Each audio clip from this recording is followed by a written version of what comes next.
How's it, guys? I just wanted to have a quick rant about the shooting at Wits University yesterday.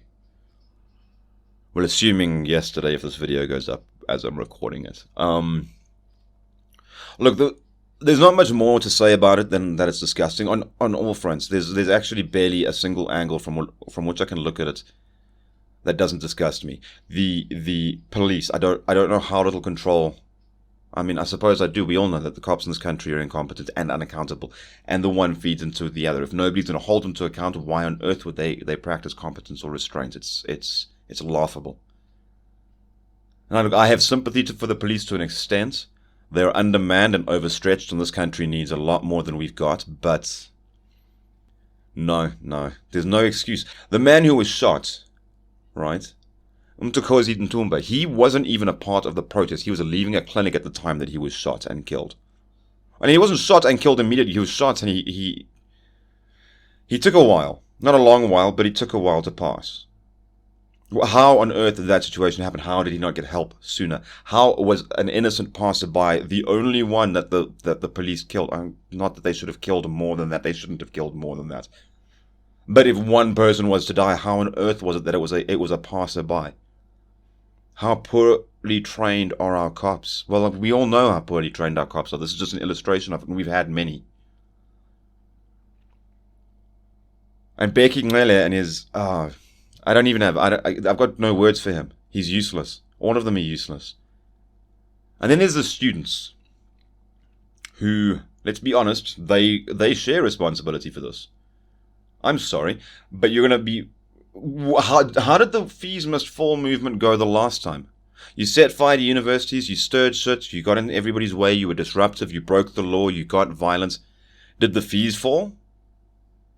I remember a couple of universities shut down. I can't remember if they ever opened up again.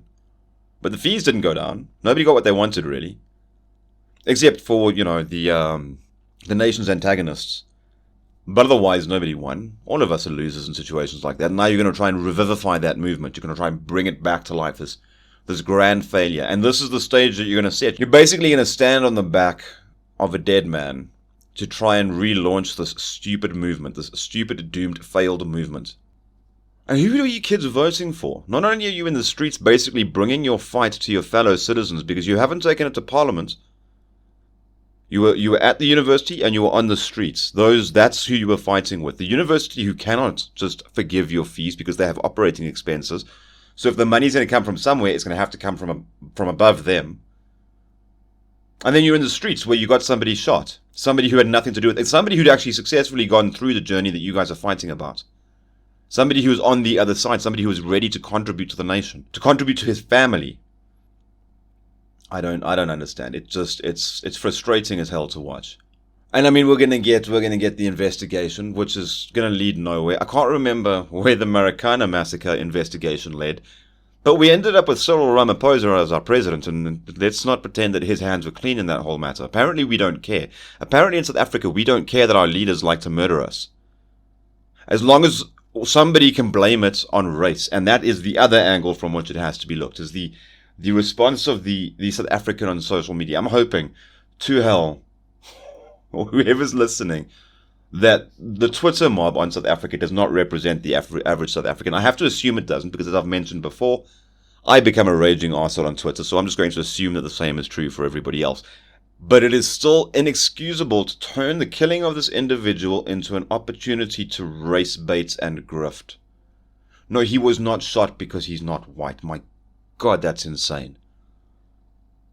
He was shot because our police are idiots and our students are apparently not too bright themselves, and everybody's incredibly violent, because this is how we do politics in this country, isn't it? We do it in the wrong place, we fight with the wrong people, we're all bloody blind, and then we turn it into a conversation about which color of person is the worst kind of person, and which color of person we can blame everything on. The man who pulled the trigger was a black man. The man who gave him the order was a black man. The man who put that man into power was a black man. All through the chain of command, you'll find there are black people. Does that mean that black people are evil? No, it doesn't. It means that our government is corrupt, our police are incompetent, and it doesn't matter what color they are, they're all shit. The last government was white. Guess what? They were also kind of shit. Okay, so this isn't a race thing. Apparently, people of all colors can be shit. I don't know how that's a surprise to anyone. It shouldn't be. Anyway, this was just a rant. It wasn't factual and it didn't inform you. Nevertheless, if you like to be unfacted and non-informed, please hit like and subscribe, and then I can rant at you later. Cheers.